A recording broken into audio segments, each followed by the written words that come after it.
네, 여러분 반갑습니다. 이제 우리 2교시 들어가도록 하겠습니다. 성경 강좌 시가서 6장 6강 2교시 시편 121편부터 150편까지입니다. 자, 한번 교재 121편 펴주시고요. 성경책 121편 펴주시면 되겠습니다.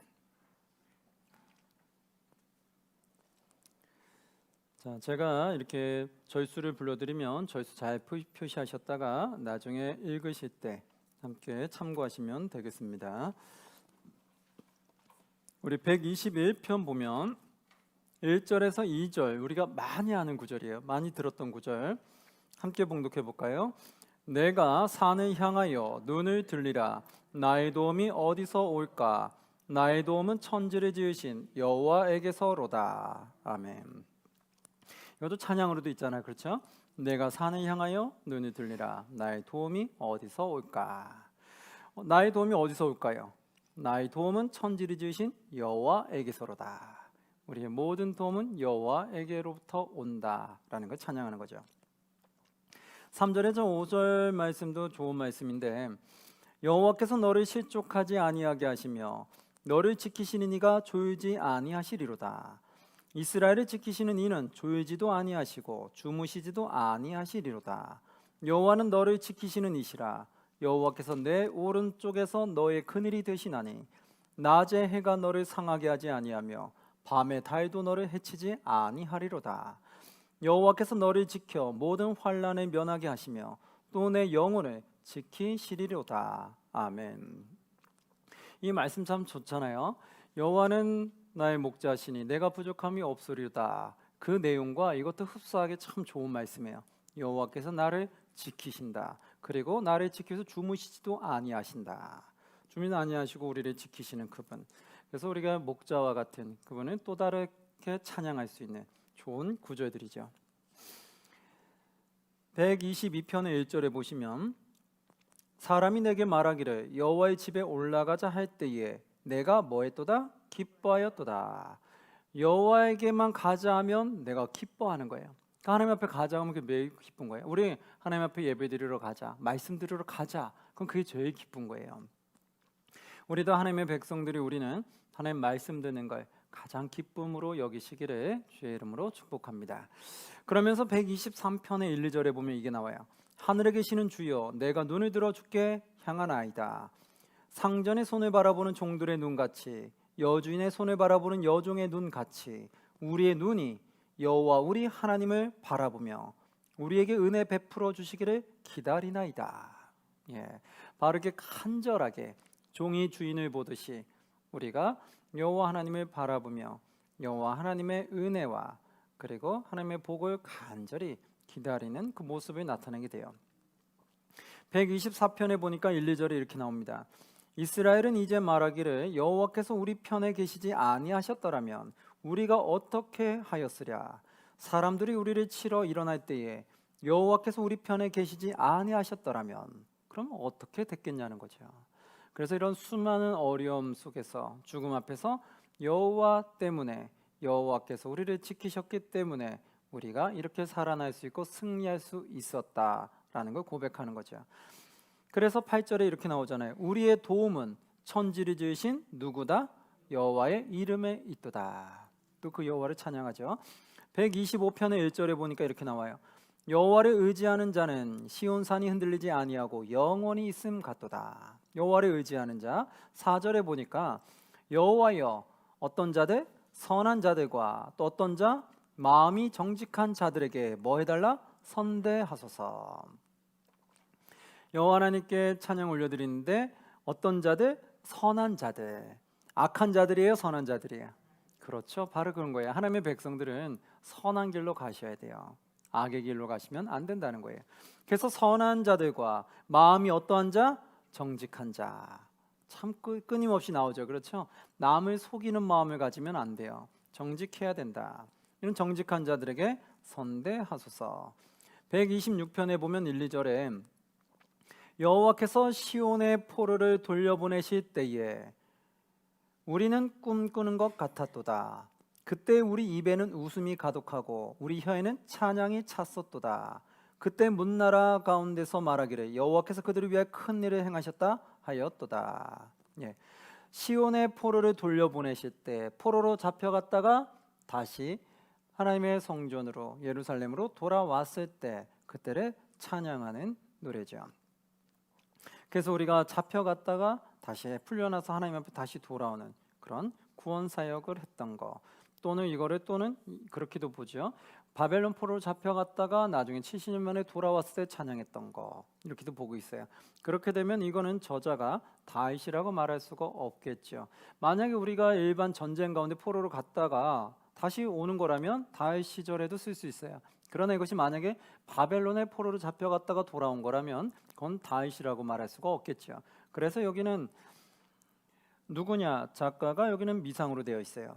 누가 기록했는지 잘 모르지만 성전에 올라가는 노래다, 그리고 하나님을 찬양하고 포로에서 귀환한 자들이 찬양하는 노래다, 이렇게만 봤어요.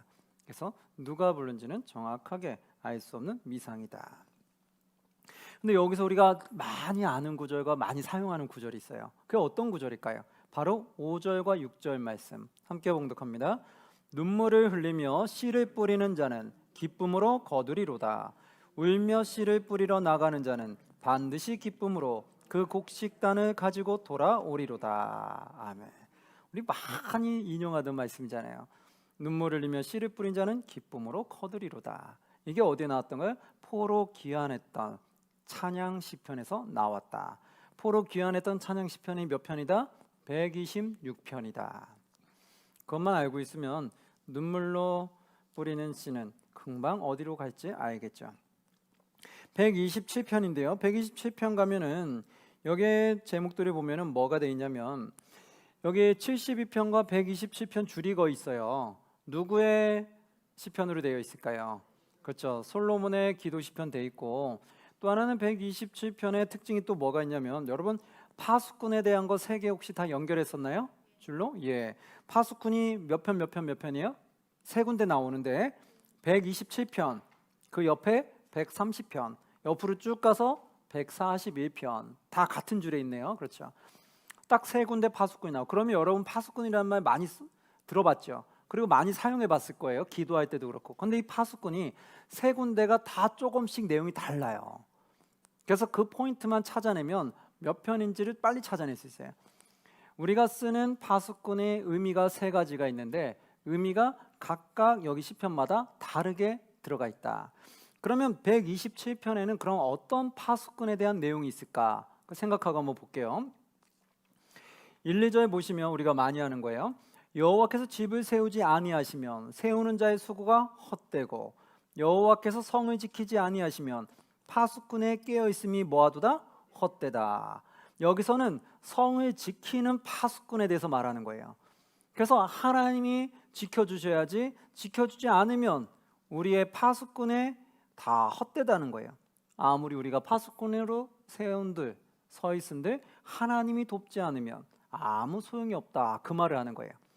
그러면서 2절에 했던 말이 우리가 많이 들었던 말, 2절 함께 봉독합니다. 너희가 일찍이 일어나고 늦게 누우며 수구의 떡을 먹음이 헛되도다. 그러므로 여호와께서 그의 사랑하시는 자에게는 잠을 주시는도다. 아멘. 많이 들어봤잖아요. 하나님 사랑하시는 자에게 잠을 주시는다. 그러니까 사람들이 이제 이거를 그냥 이대로 받아들여서 야, 우리 잠자야 되겠다. 우리 교회에서 이렇게 말씀 듣다가 잠자는 것도 하나님 나 우리 사랑하기 때문에 그런 거야. 이러면서 이제 농담상 얘기하는데 여기서 말하는 의미는 뭘까요? 이건 마냥 평안함을 얘기하는 거예요. 우리가 전쟁의 적군 속에서도 환난 속에서도 두 발 쭉 뻗고 편하게 잘 수 있는 그걸 하나님이 허락해 준다는 거예요. 그래서 하나님이 지키시면 파수꾼은 우리가 지키는 것보다 더 단단하기 때문에 더 안전하기 때문에 우리가 두 발 쭉 뻗고 평안하게 잠들 수 있게끔 하나님이 하신다는 거예요. 그래서 바로 그 말인 거예요. 근데 우리가 다 의미는 아시겠지만 또 장난삼아 우리가 그러잖아요. 누가 이렇게 잠이 졸리고 막 이러면 야, 괜찮아 자도 돼. 왜? 하나님이 사랑하신 자에겐 잠을 주신대. 그러니까 많이 자 이러잖아요. 예, 그건 웃자고 하는 거지 진짜 그러시면 안 됩니다. 예, 근데 그게 어디에 나왔던 시편이에요? 파수꾼 시편 어디? 127이다. 그것만 기억하면 이제 금방 알 수 있어요. 세 군데 나오는 것 중에 맨 앞에 나오는 것이 바로 그 파수꾼이고, 그리고 잠을 자게 해준다. 그 내용이 연결해서 나온다. 그걸 기억하면 돼요. 128편으로 갑니다. 1, 2절에 보면 여호와를 경외하며 그의 길을 걷는 자마다 뭐가 있다? 복이 있다. 야, 여호와를 뭐 하는 자? 경외하는 자. 많이 듣죠. 그리고 그의 길을 어떻게 하는 자? 걷는 자. 여호와를 경외하며 하나님의 법도에 맞게끔 그 길을 걸어가는 자. 그들에게 뭐가 있다? 복이 있다. 우리가 복 받는 건요, 하나님한테 막 기도하지 않아도 돼요. 구차 기도하지 않아도 돼. 뭐만 하면 될까요? 여호와를 경외하며 하나님의 말씀에 따라 그 도의 길을 걸어가기만 하면 내가 굳이 복 달라고 기도하지 않아도 자동적으로 복을 받게 된다라는 거예요. 근데 우리가 그 길을 안 가면서 복 달라고 계속 구하니까 이게 지치고 힘드는 거죠. 우리가 굳이 나는 그 말하고 싶지 않다, 난 하나님께 복 달라고 말하지 않고 그냥 받고 싶다, 그럼 어떻게 해요? 그냥 이 길로 가면 돼요. 여호와 경외하면서 여호와의 도의 길로만 걸어가시면 하나님이 알아서 다 복 주시게 되어 있어요. 그럼 내가 입 아프게 굳이 하나님에게 복 달라고 막 간구하지 않아도 돼요. 그래서 그렇게만 가면 제일 떳떳하고 좋겠죠. 우리가 바른 길 가면 부모님이 알아서 막 챙겨주시잖아요. 애가 알아서 잘하고 있는데 왜 부모님이 알아서 안 챙겨주겠어요? 공부 열심히 하면 더 할 수 있도록 뭔가 자꾸 이렇게 자리도 마련해주고 더 할 수 있도록 뭔가 이렇게 도와주잖아요. 할 수만 있는 능력만 있다면 부모님들은 애가 하겠다고 하면 다 도와주지, 하겠다는 왜 안 도와줘요? 내가 도울 수 있는 능력이 충분하게 있는데 애가 안 한다고 하니까 문제지. 애가 하고 싶다고 하면 뭐 다 해줄 수 있죠.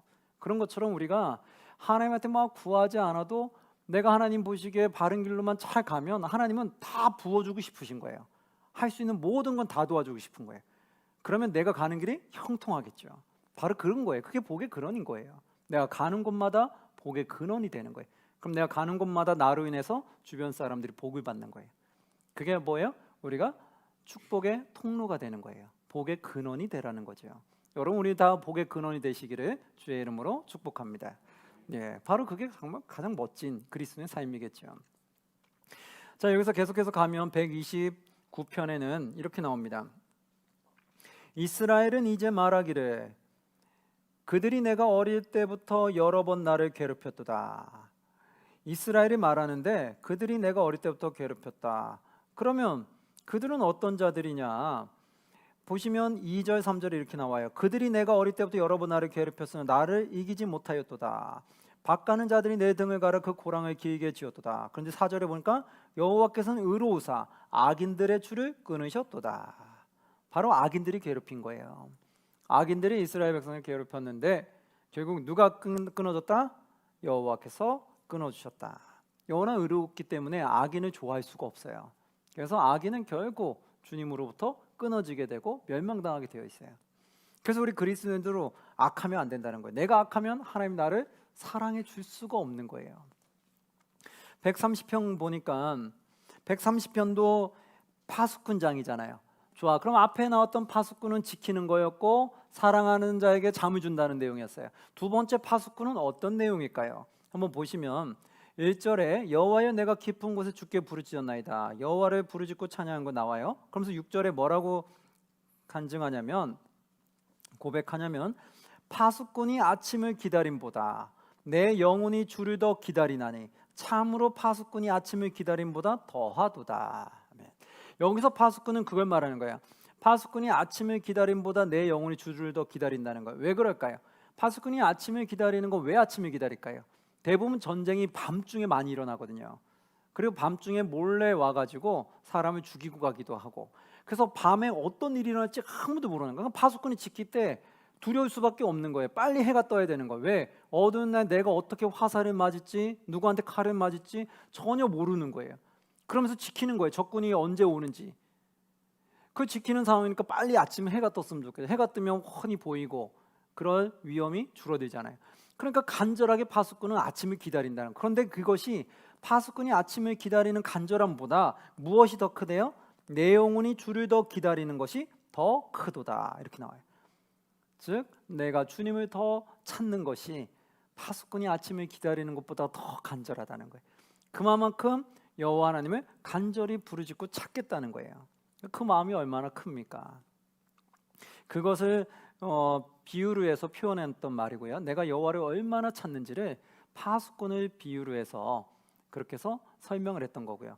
131편 가시면 1절에 여호와여 내 마음이 교만하지 아니하고 내 눈이 오만하지 아니하오며 내가 큰 일과 감당하지 못할 놀라운 일을 하려고 힘쓰지 아니하나이다. 즉 내가 주님 앞에서 교만하지 않도록 노력하겠다는 거예요. 내 눈이 오만하지 않도록. 그리고 내가 큰 일을 생각하는 야망을 갖는 그러한 일을 하지 않겠다는 거예요. 오직 하나님이 이끄시는 대로 저는 순종하고 따라가겠나이다. 우리가 야망이 크면 하나님 뜻을 다 그르치게 돼요. 하나님이 때에 따라서 하나님의 뜻에 따라 1달란트를 주던 2달란트를 주던 3달란트를 주던 5달란트를 주던 하나님이 정해야 되는데 내가 5달란트 달라고 거기 욕심을 확 부리면은 하나님이 1달란트 줘도 그 마음을 못 느끼는 거예요. 그럼 어떻게 해요? 땅에 묻어버린다고요. 바로 이게 우리의 교만함인 거예요.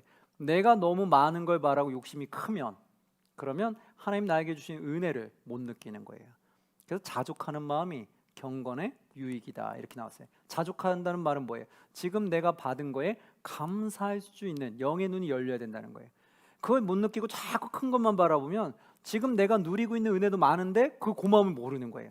내가 잘 살고 있어도 더 잘 살고 있는 사람을 보면 배가 아프니까 내가 이거 사는 것도 자기는 성이 안 차는 거예요. 그러면 기분이 좋을까 안 좋을까요? 별로 안 좋은 거예요. 잘 사는 사람만 보면 배가 아픈 거야. 그럼 자꾸 여기다 불만을 품게 되죠. 그러니까 내가 너무 큰 야망, 큰 욕심을 갖는 것도 하나님께 죄악이 될 수 있다. 그래서 나는 그걸 갖지 않겠다는 거예요. 하나님 주시는 대로 나는 감사함으로 받겠다. 132편 한번 읽어보시고요. 133편으로 가면 1절에 우리가 많이 아는 구절일 거예요. 함께 봉독해 볼까요? 보라 형제가 연합하여 동거함이 어찌 그리 선하고 아름다운고. 많이 듣던 거죠. 형제가 연합하여 동거함이 어찌 그리 선하고 아름다운고. 여기서 형제는 누구예요? 하나님을 나의 주인으로 모시고 있는 하나님 안에 자녀들, 그게 형제예요. 형제 자매. 그리고 주님을 믿는 백성들이 서로 연합하여 동거함이 어찌 그리 선하고 아름다운고. 서로 연합해서 하나님 뜻을 이루어내는 거, 이것이 얼마나 선하고 아름다운 거. 하나님 믿는 백성들이 모였는데 연합해서 뭔가 하나님의 뜻을 이뤄내야 되는데 서로 모여가지고 서로 지지고 싸우면 어떻게 되겠어요? 이게 아름답겠어요? 선하고 아름답겠어요? 아니죠. 매우 괴롭죠. 고통스럽죠. 그러니까 우리는 연합해서 선을 이루어야 돼요. 그런 거지 연합해서 절대 분쟁을 일으키는 그러한 백성들이 되면 안 됩니다. 134편에 보니까 2절 3절에 이렇게 나와요. 성소를 향하여 너희 손을 들고 여호와를 송축하라. 천지를 지으신 여호와께서 시온에서 너에게 복을 주실 거다. 천지 모든 만물을 만드신 하늘과 땅을 만드신 여호와께서 너에게 복을 주실 거다. 그러니까 우리는 하나님을 찾고 하나님에게 복을 받아야 돼. 사람을 찾고 사람에게 복 받으려고 하면 안 된다는 거예요. 하나님을 찾고 하나님께 복을 받아야 한다. 135편에 보니까 1절에 할렐루야 여호와 이름을 찬송하라. 여호와의 종들아 찬송하라. 찬양하죠. 4절에 이렇게 나와요. 여호와께서 자기를 위하여 야곱 곧 이스라엘을 자기 특별한 소유로 택하셨음이로다. 내가 알거니와 여호와께서는 위대하시며 우리 주는 모든 신들보다 위대하시다. 이렇게 하나님을 찬양하는 것을 보게 되죠. 그러면서 136편에는 1절에 이렇게 나옵니다. 여호와께 감사하라. 그는 선하시며 그 인자하심이 영원함이로다. 이 찬양은 우리가 늘 많이 듣던 구절들일 거예요. 그것이 계속해서 반복되면서 하면서 만물의 창조를 찬양하고 있어요. 8절에서 13절에 보면 이렇게 나와요. 해로 낫을 주관하게 하신 이에게 감사하라. 그 인자하심이 영원함이로다. 달과 별들로 밤을 주관하신 이에게 감사하라. 그 인자하심이 영원함이로다. 해, 달, 별 다 나오죠. 10절에 보니까 애굽의 장자를 치신 이에게 감사하라. 출애굽했던 사건도 나오네요. 감사하라. 그 인자하심이 영원함이로다. 12절에 보니까 강한 손과 펴신 팔로 인도하여 내신 이에게 감사하라. 그 인자심이 영원함이로다. 13절 보니까 홍해를 가르신 이에게 감사하라. 그 인자심이 영원함이로다. 하나님의 만물의 창조와 또 출애굽 사건들이 나오죠. 그 안에서 역사하시던 하나님을 찬양하는 것을 보게 돼요. 137편에 보니까 이렇게 나옵니다. 1절에 우리가 바벨론의 여러 강변 거기서 앉아서 시온을 기억하며 울었도다. 바벨론의 여러 강변에 거기서 앉아서, 바벨론에서 있으면서 시온을 바라보며 울었던 그들의 간절한 마음이 담긴 찬양이 담긴 글이죠. 한번 쭉 읽어보시면 되겠고요. 138편의 1, 2절에 보시면 내가 전심으로 주께 감사하며 신들 앞에 주께 찬송하리이다. 내가 주의 성전을 향하여 예배하며 주의 인자하심과 성실하심으로 말미암아 주의 이름에 감사하오리니 이는 주께서 주의 말씀을 주의 모든 이름보다 높게 하셨습니다. 그럼 3절에 이렇게 고백을 하죠. 내가 간구하는 날에 주께서 뭐 하시고? 응답하시고, 내가 간구하는 날에 주께서 응답했다는 거예요. 그리고 내 영혼에 힘을 주어 나를 어떻게 했다? 강하게 하셨나이다. 얼마나 감사해요. 내가 기도할 때 주님의 응답을 받고 또 내 영혼에 힘을 줘서 나를 강하게 만드시고, 그렇게 하시는 분을 찬양하는 거죠. 139편에 보니까 1, 2절에 이렇게 나옵니다. 여호와여 주께서 나를 살펴보셨으므로 나를 아시나이다. 주께서 내가 앉고 일어서심을 아시고 멀리서도 나의 생각을 밝히 아시오며, 3, 4절 보니까 나의 모든 길과 내가 눕는 것을 살펴보셨으므로 나의 모든 행위를 익히 아시오니, 모든 것 다 알고 계시다는 거예요. 그래서 4절에 보니까 여호와여 내 혀의 말을 알지 못하시는 것이 하나도 없으시니이다.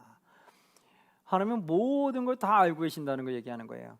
나의 모든 길과 내가 눕는 모든 것과 나의 행위의 모든 것과 내가 말하고자 하는 모든 것들을 하나님은 다 알고 계시다는 거예요. 그러니 어떻게 우리가 하나님 앞에서 숨길 수가 있겠어요? 그래서 7, 8절에 이렇게 나오는 거잖아요. 내가 주의 영을 떠나 어디로 가며 주의 앞에서 어디로 피하리까? 내가 모든 것이 하나님 손바닥 안에 있는데 내가 거기서 어디로 도망가겠냐는 거예요. 도망갈 데가 없죠. 8절에 보니까 내가 하늘에 올라갈지라도 거기 계시며 수월에 내 자리를 펼지라도 거기 계시나이다. 하늘에도 계시고 수월에도 계시고 하나님 다 계시는 거예요. 우주 만물에 다 계시니까 내가 어디 갈 데가 없는 거예요. 그걸 고백하는 거죠. 그래서 23절, 24절에 이러죠. 하나님이여 나를 살피사 내 마음을 아시며 나를 시험하사 내 뜻을 아옵소서. 내게 무슨 악한 행위가 있나 보시고 나를 영원한 길로 인도하소서. 예. 하나님이 나를 살피시며 내 마음을 아시며 나를 뭐 해달래? 나를 시험하여 내 뜻을 아옵소서. 내 뜻이 내 마음이 어떤지 나를 시험해서 한번 보셔달라는 거예요. 그 말은 뭘까요? 내가 하나님을 얼마나 사랑하고 사모하는지, 내가 얼마나 하나님을 믿고 하나님 주인으로 믿고 살아가려고 하는지, 그걸 한번 시험을 통해 보시라는 거예요. 바로 이와 같은 거죠. 우리가 시험을 통해서 우리가 믿음이 어느 정도 있으면 보신다고 했잖아요. 나에게 어려운 상황을 줬을 때 내가 얼마만큼 믿음 있음을 보일 수 있다는 거예요. 어려움을 줬을 때 하나님에게 확 실망하고 불평하면서 그냥 확 주저앉아 버리면 믿음이 매우 약하다는 거고, 어려운 일이 줬을 때 그 안에도 내가 하나님의 뜻이 있다라는 걸 믿고 그 안에 내가 하나님을 의지하면서 하나님의 능력으로 내가 이겨낸다. 그러면 그거예요? 믿음이 있다라는 거예요. 믿음이 성숙해 있다는 거예요. 그걸 보여주는, 그걸 통해서 내가 얼마만큼 하나님을 사랑하는지 시험을 통해 내가 보여주겠다는 거예요.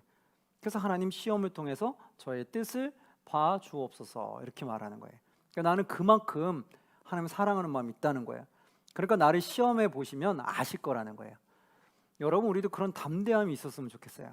하나님 날 시험하면 저는 언제 넘어질지 모릅니다. 저에게 절대 시험 주시면 안 됩니다. 이렇게 하지 마시고 하나님, 제가 하나님을 얼마나 사랑하고 의지하는지 한번 시험을 줘보세요. 그럼 제 마음 아실 거예요. 그렇게 말할 수 있는 주님의 백성들이 모두 다 되기를 축복합니다. 이렇게 고백을 해요. 그러면서 140편에는 어떻게 나오냐면 이렇게 나와요. 1, 2절에 여호와여 악인에게서 나를 건지시며 포악한 자에게서 나를 어떻게 해라? 보존하소서. 하나님께 계속해서 간구하죠. 2절 그들이 마음속으로 악을 꾀하고 싸우기 위하여 매일 모이오며. 얼마나 힘들까요? 악을 꾀하고 싸우기 위해서 매일 모여요. 여러분 싸우자고 계속 달려들면 여러분 얼마나 피곤하시겠어요. 여러분 만약 여러분 주변에 나랑 싸우려고 계속 물고 뜯으려고 나한테 막 오면 여러분 그거 얼마나 피곤하고 힘드시겠어요. 괴롭잖아요. 직장에 갔는데 직장에서 갈 때마다 나랑 그렇게 싸우려고 계속 악의 모의를 끼고 막 그렇게 달려들어요. 그럼 여러분 얼마나 피곤하겠어요. 직장 갈 때마다 그 사람이랑 부딪힐까 봐 얼마나 힘들고 스트레스 받습니까? 같은 거예요. 교회 안에서도 그러면 안 되잖아요. 교회 안에도 교회 갔는데 교회는 누군가 자꾸 나를 미워하고 나를 자꾸 싸우려고 해. 그럼 얼마나 교회 가는 게 힘들겠어요. 그래서 교회 안에서 그런 게 없어져야 되고 직장이나 어디에서도 그런 게 없어져야 돼요. 그러기 위해선 누구에게 제일 먼저 간구하고 기도해야 돼요? 전지전능하신 하나님께 간구하고 기도하셔야 된다는 거예요. 여기선 그렇게 지금 기도하고 있는 거예요. 그래서 141편에 보시면 1절에 이렇게 또 나오죠. 여호와여 내가 주를 불렀사오니 속히 내게 오시옵소서. 내가 주님을 부르니까 저에게 빨리 와달라는 거예요. 내가 주께 부르짖을 때 내 음성에 귀를 기울이소서. 계속해서 주님을 찾죠. 3, 4절에 이렇게 나와요. 여호와여 내 입에 파수꾼을 세우시고, 파수꾼 등장했네요. 이게 세 번째네요. 그럼 첫 번째, 두 번째 파수꾼의 의미를 봤어요. 지금은 세 번째 파수꾼. 그럼 세 번째 파수꾼의 의미는 무엇일까? 한번 볼까요?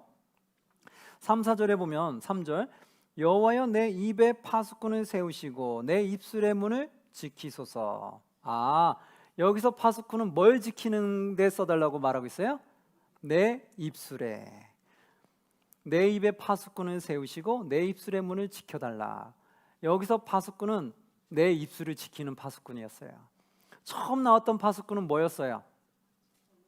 네, 처음 나오는 파수꾼은 나를 지켜달라는 거. 그렇죠? 파수꾼의 지킴보다 여호와의 보호하심이 더 크다는 거. 그러면서 사랑하신 자에게 잠을 주신다 말했던 거. 두 번째 파수꾼 내용은 무엇이었죠? 그 파수꾼이 아침을 기다리는 것보다 내가 주님을 더 찾는 게 더 크다는 거. 그 바람이 더 크다는 얘기였고, 세 번째 파수꾼은 뭐였어요? 내 입술에 파수꾼을 세우셔서 내 입에서 잘못된 말, 악한 말, 아니면 하나님 보시기에 원하지 않는 말들이 나오지 않도록 내 입에 파수꾼을 세워달라는 거예요. 그래서 4절에 이렇게 나오잖아요. 내 마음이 악한 일에 기울어 죄악을 행하는 자들과 함께 악을 행하지 말게 하시며 그들의 진수성찬을 먹지 말게 하소서. 이렇게 나오잖아요. 그래서 내 입을 지켜주셔서 내 입에 악한 말이 나오지 않도록, 그리고 내 마음에 악한 일에 기울어서 죄악을 행하는 자들과 함께 어울리지 않도록 저를 보호해 주옵소서라고 나오는 거예요.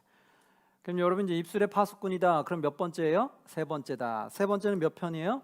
141편이다. 그렇게 아시면 될 것 같아요. 142편으로 갑니다. 142편의 1, 2, 3절에 보면 내가 소리내어 여호와께 부르짖으며 소리내어 여호와께 간구하는도다. 이제 소리내서 여호와께 간구해요. 우리가 기도할 때는 여러 가지 방법이 있어요. 하나님께 묵상하면서 깊이 들어가면서 기도하는 것도 있고, 또 지금처럼 소리내어서 하나님께 부르짖을 수도 있어요. 다 하나님께 우리가 할 수 있는 다 기도인 거예요. 그래서 어느 기도가 옳다 옳지 않다라고 판단할 수는 없다라는 거예요. 그래서 왜 꼭 저렇게 크게 기도해야 되는 거야? 하나님이 귀가 없으셔? 뭐가 없으셔? 왜 저래? 이렇게 말하는 것도 잘못된 거고, 아니 어떻게 조용히 기도하는 게 그게 뭔가 기도야? 그건 졸리잖아. 뭔가 하나님께 부르짖어야지 하나님이 뜨겁게 들으시고 역사하시지. 저렇게 조용히 기도하면 하나님이 역사하시겠어? 하나님 듣다가 다 졸리시겠다. 야, 무슨 저 묵상 기도가 무슨 기도야? 이 기도하려면 뜨겁게 기도해야지. 뭔가 소리치고 기도해야지. 통성 기도가 진짜 기도지. 이렇게 말하는 것도 잘못된 거다. 너무 무지한 거다. 묵상 기도도 하나님이 다 속삭이는 말도 들으시는 거고, 내가 부르짖을 때도 내 마음에 갈급하면 하나님 다 아시고 들으시는 거예요.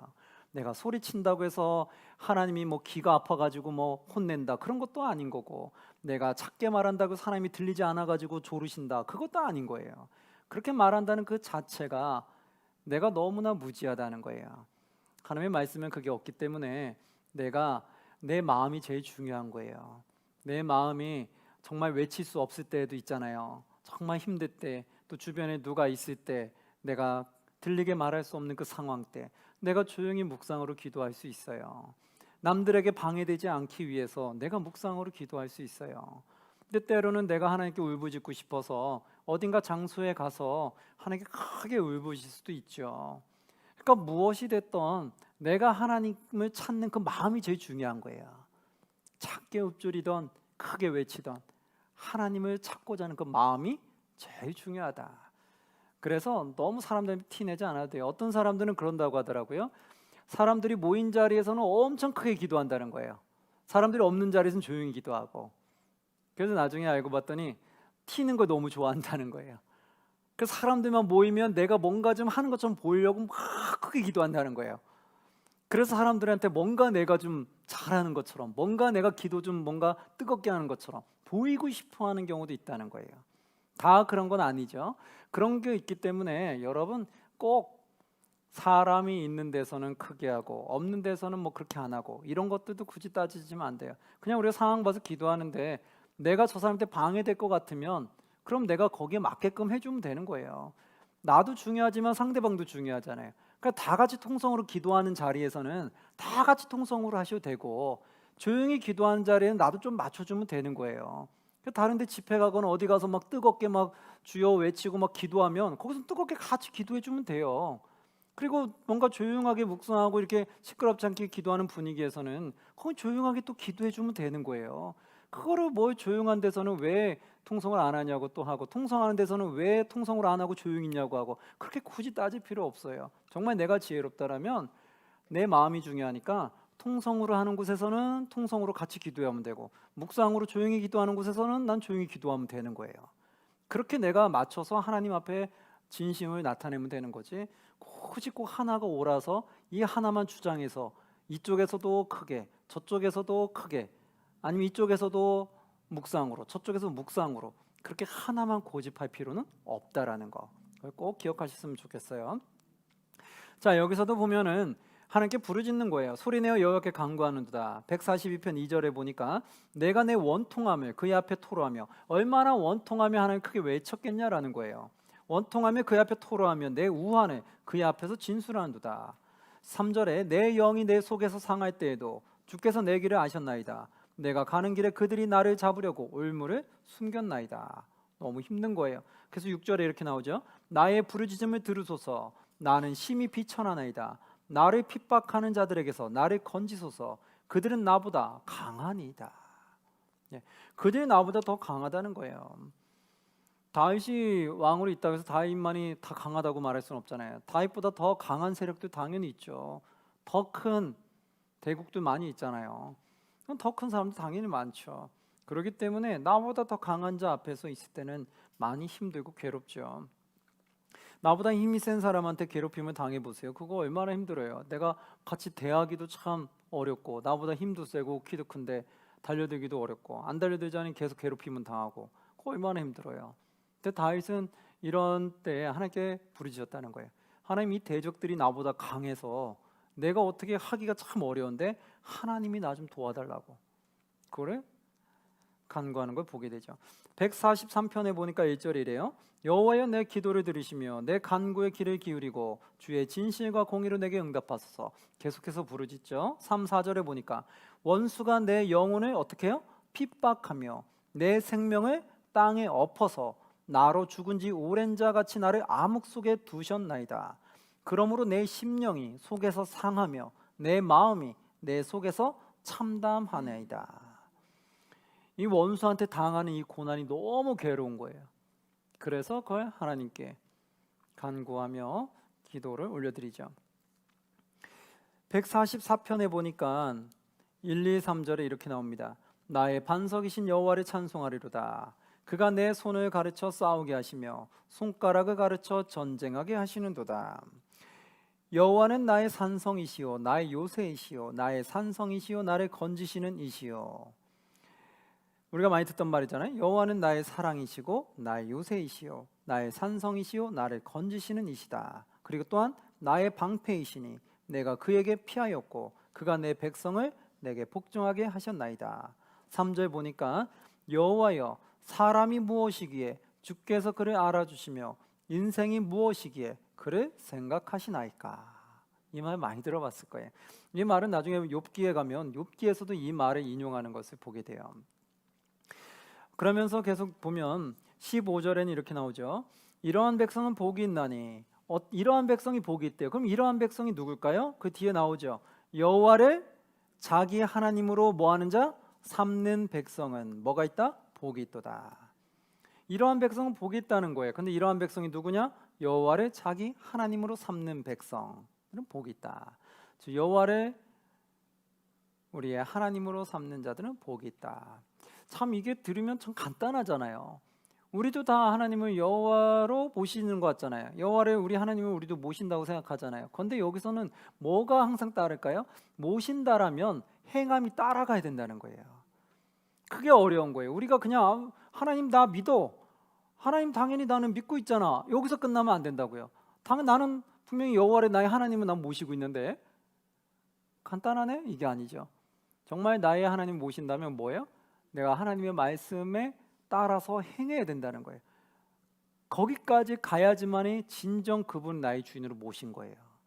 그래서 그걸 가게 되면 여호와께서 복을 준다는 거예요. 그래서 수많은 교회가 하나님을 정말 나의 주인으로 모셔서 하나님 말씀대로 내가 순종하면서 행하게 되면 복을 받을까요? 안 받을까요?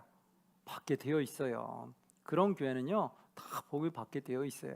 근데 그렇게 안 가게 되면 복을 받을 수가 없는 거예요. 그래서 빨리 많은 교회들을 깨워줘야 돼요.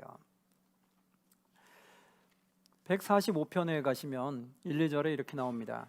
왕이신 나의 하나님이여 내가 주를 높이고 영원히 주의 이름을 송축하리다. 이것도 우리 찬양으로 많이 듣던 가사잖아요. 내가 날마다 주를 송축하며 영원히 주의 이름을 송축하리다. 8절에 보니까 여호와는 은혜로우시며 긍휼이 많으시며 노하기를 더디하시며 인자하심이 크시도다. 이 말 많이 나오죠. 13절 보니까 주의 나라는 영원한 나라이니 주의 통치는 대대 이르리다. 주의 나라는 영원한 나라라는 거예요. 지금도 계시지만 영원히 계시다는 거, 하나님 나라는. 그래서 우리도 육신의 몸이 끝나면 내 영혼의 몸도 영원한 하나님 나라에 있잖아요. 그래서 지금도 우리는 하나님 나라 안에 있다라고 말하죠. 왜 그럴까요? 하나님 나라 안에 거한다는 건 무슨 뜻이냐면 내가 하나님의 통치를 받고 있으면 하나님 나라 안에 있다라는 거예요. 그래서 천국은 지금 내 안에도 있다라고 말하는 거예요. 그래서 우리가 구원받았다고 말하는 거예요. 구원은 내가 하나님 안에 있기 때문에 구원을 받은 거예요. 그러니까 내가 주님을 영접함으로 주님이 내 안에 계시고 내가 주님 안에 거하기 때문에 내가 구원받은 거예요. 그거는 내가 지금 하나님 나라 안에 있다라는 거예요. 그러니까 육신으로 있을 때도 하나님의 통치하심을 받을 때는 나는 하나님 나라에 거하는 거고 천국 안에 거하는 거고, 내 육신이 막을 내리게 되면 이제 영원한 삶이 하나님 나라에서 영원히 살아가게 되는 거죠. 바로 그래서 영원한 나라이기 때문에 주의 통치는 대대 이르리다. 모든 게 하나님의 통치 안에 있어야 된다는 거예요. 그래서 수많은 교회들은, 그리스도인들은 하나님 통치 안에 있어야 돼요? 통치 안에서 벗어나야 돼요? 통치 안에 있어야 되죠. 통치 안에 있는 자들이 구원받은 자들이고 통치 안에 있는 자들이 하나님 나라에 있는 자들이다. 꼭 기억하시기 바라요. 하나님 통치하심 받지 않는다, 그때는 내가 하나님 나라 안에 거하지 않는다는 거예요. 그 말은 뭐예요? 내가 하나님 말씀에 순종할 마음이 없다, 그 자는 하나님 나라에 있는 게 아니라는 거예요. 교회는 와 있어도 하나님 나라 안에 내가 들어가지는 못하는 거예요. 근데 내가 하나님 말씀에 순종하고 있다, 그러면 뭐예요? 내가 하나님 나라 안에 거하고 있다는 거예요. 이해되시죠? 그래서 우리가 하나님 통치하심을 받고 있어야지 내가 천국에 있는 거다라는 거 꼭 기억하시기 바랍니다. 자, 그 다음에 146편에 가시면 146편 1, 2절 할렐루야 내 영혼아 여호와를 찬양하라. 나의 생전에 여호와를 찬양하며 나의 평생에 내 하나님 찬송하리다. 주님을 늘 찬양하죠. 그러면서 147편에도 보면은 1절에 이렇게 나와요. 할렐루야 우리 하나님을 찬양하는 일이 선하며 찬송하는 일이 아름답고 마땅하도다. 또 이렇게 찬양하죠. 그럼 6절에 이렇게 나와요. 여호와께서 어떤 자들을 붙들어요? 겸손한 자들은 붙드시고 누구를 엎드려뜨려요? 악인들은 땅에 엎드려뜨리시는도다. 아멘. 하나님을 붙드시는 자라면 어떤 사람인지 알았네요. 어떤 사람들이에요? 겸손한 자. 그래서 우리가 하나님 믿는 백성들은 하나님 앞에 겸손해야 된다는 거예요.